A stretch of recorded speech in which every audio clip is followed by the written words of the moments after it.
तो जैसे कि पिछले लेक्चर्स में हम लोगों ने सामाजिक स्थिति को पढ़ लिया है ना। सामाजिक स्थिति को हमने देखा कि हड़प्पा सभ्यता की यदि हम बात कर रहे हैं, सिंधु घाटी सभ्यता की बात कर रहे हैं, तो उसमें जो व्यवस्था थी समाज की वो कैसी थी। आज हम बात करेंगे कि इस समाज की राजनीतिक व्यवस्था कैसी थी, जीवन कैसा था, राजनीतिक जीवन कैसा था। तो यहां पर हम बात करें तो राजनीतिक जीवन की, तो आज आपका पहला दिन है बेटा, तो रजिस्ट्रेशन हो गया आपका, अच्छी बात है, वेरी गुड। राजनीतिक जीवन की यदि हम बात करें तो इसमें हमारे को क्या क्या पढ़ना पड़ेगा, दिख रहा है आपको।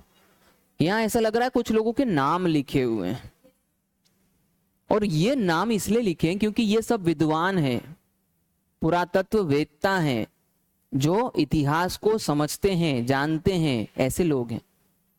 तो इन्होंने इनकी राजनीतिक व्यवस्था के ऊपर अध्ययन किया, अपने अपने विचार रखे, और उन विचारों के ऊपर ही क्या आता है, प्रश्न आता है। और वो प्रश्न क्या है कि मार्टिमर व्हीलर, इनके नाम को याद रखना, बहुत बार आता है। स्टुअर्ट पिगट भी बहुत बार आता है, क्रेमर आता है, A.L. बाशम। इन लोगों ने, इन सभी ने मिल करके इस सभ्यता को, जो हड़प्पा सभ्यता थी, उसकी राजनीतिक व्यवस्था को ये माना कि इसे पुरोहित चलाते थे, पुरोहितों के द्वारा शासन। तो उन्होंने ऐसा क्यों कहा, पुरोहित यानी पंडित ही होते हैं, तो ये पुरोहितों के द्वारा ऐसा क्यों सोच रहे थे। तो इनका मानना यह था क्योंकि इन्होंने पहले मेसोपोटामिया की सभ्यता को अध्ययन कर लिया था, और मेसोपोटामिया की जो सभ्यता थी वो सभ्यता किसके द्वारा चलाई जाती थी, पुरोहितों के द्वारा, पूर्ण रूप से। वहां पर सबसे बड़ा जो पद हुआ करता था वो पुरोहितों का हुआ करता था, वही पूरी तरीके से शासन करते थे। और ऐसा माना जाता था कि मेसोपोटामिया में जो पुरोहित है उन्हें ईश्वर ने पहुंचाया है, वो ऐसा संदेश लोगों तक पहुंचाते थे। तो वहां पर जब पुरोहित है तो मंदिर भी है, अरे भाई पुरोहित है तो मंदिर है, क्योंकि पुरोहित किस लिए है, क्योंकि वो बता रहा है कि मैं भगवान का दूत हूं और आपका पालन करने के लिए ईश्वर ने मुझे पहुंचाया है। तो वैसे ही इन लोगों ने ये माना कि मेसोपोटामिया जैसा ही तो हड़प्पा सभ्यता है, और हड़प्पा सभ्यता में इनको कुछ ऐसी चीजें मिली जो लगता था कि मेसोपोटामिया जैसी ही है। जैसे मेसोपोटामिया में जो मिले, यहां पर मेसोपोटामिया में इनको टीले मिले। पहले तो मैं इन सबको लिखवा देता हूं, फिर मैं इनके कारण भी बताऊंगा। मेसोपोटामिया में इनको क्या मिला, टीला। टीला यानी थोड़ा ऊपर स्तर के ऊपर एक भवन बना हुआ होता था, अपन जानते थे, जिसको दुर्ग कहते थे। तो इन्होंने ये देखा कि ये ऊंचे स्थान पे बना हुआ है, टीला, और ऐसा का ऐसा आकृति मेसोपोटामिया में भी देखा जाता था, जिसको ये जिगुरत कहते थे। क्या कहते थे, जिगुरत। यहाँ टीला कहते थे, वहां जिगुरत कहलाता है। और जिगुरत जो हुआ करते थे मेसोपोटामिया के मंदिर हुआ करते थे। तो इन्होंने सोचा कि ये दोनों आकृतियां लगभग एक जैसी है, इसीलिए यदि इनके शासन को, मेसोपोटामिया के शासन को यदि पुरोहित चलाते थे, तो उन्होंने सोच लिया कि हड़प्पा सभ्यता को भी कौन चलाते होंगे, पुरोहित। ये इनका विचार था। लेकिन बाद में ये विचार जाकर के खत्म हो जाता है, उसका कारण अपन समझेंगे। सर हंटर, ये भी एक विद्वान थे, इन्होंने कहा कि इनकी सत्ता कैसी चलती थी, तो बोले जनतांत्रिक, है ना, जनतांत्रिक शासन प्रणाली।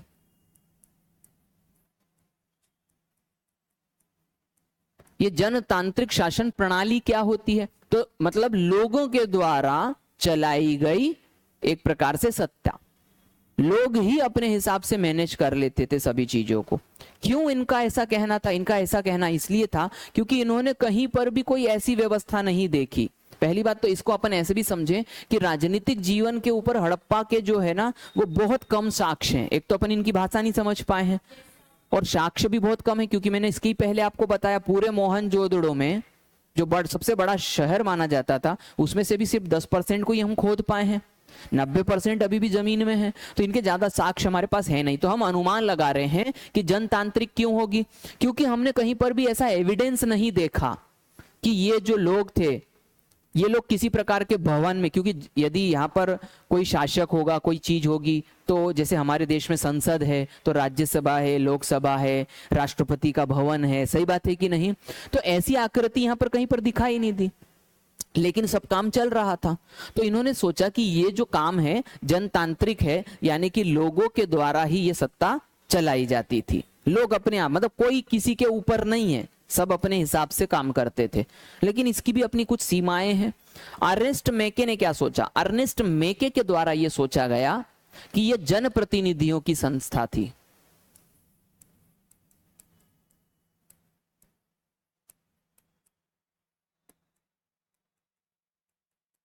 जनप्रतिनिधियों का क्या था? ये शासन था।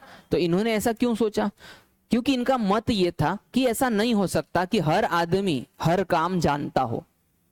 शासन चलाना, इतनी बड़े क्षेत्र को चलाना, उसके लिए यदि कुछ लोगों का समूह नहीं होगा तो ये संभव नहीं हो सकता। क्योंकि हमने कल ही देखा, इनके माप तोल के पैमाने एक जैसे थे, इनके मकान एक जैसे थे, शहर एक जैसे थे, तो इनको कहीं ना कहीं प्लानिंग करने की जरूरत पड़ती होगी, और प्लानिंग यदि सबके सब करेंगे तो फिर तो काम गड़बड़ हो जाता था। मतलब इनके मत में यह था कि जनप्रतिनिधि जो है ये शासन को चलाते थे। पोसेल ने क्या कहा? पोसेल के द्वारा नगर परिषद, है ना, नगर परिषद या फिर हम कहें पालिका का शासन था।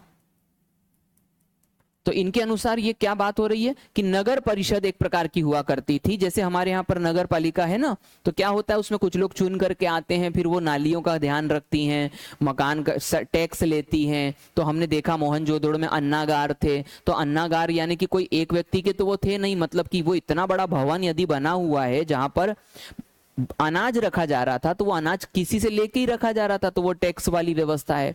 तो इस प्रकार से कहा गया कि नगर परिषद या नगर पालिका के द्वारा ये व्यवस्था चलाई जा रही है। Doctor R S. शर्मा जो एनसीईआरटी में लिखते हैं, वो क्या कहते हैं? तो वह कहते हैं कि वणिक वर्ग का शासन, यानी ये वणिक वर्ग अपने को शब्द समझना पड़ेगा। अभी आप देखोगे ना, ऐसे अपन 2-3 दिन से पढ़ रहे हैं, लेकिन इतने सारे नए शब्द अपने को मिल गए हैं कि अपन सोच रहे हैं कि इनके मतलब क्या होते हैं। ये सब हिंदी भाषा है, हिंदी अच्छी करनी है। वणिक वर्ग की यदि हम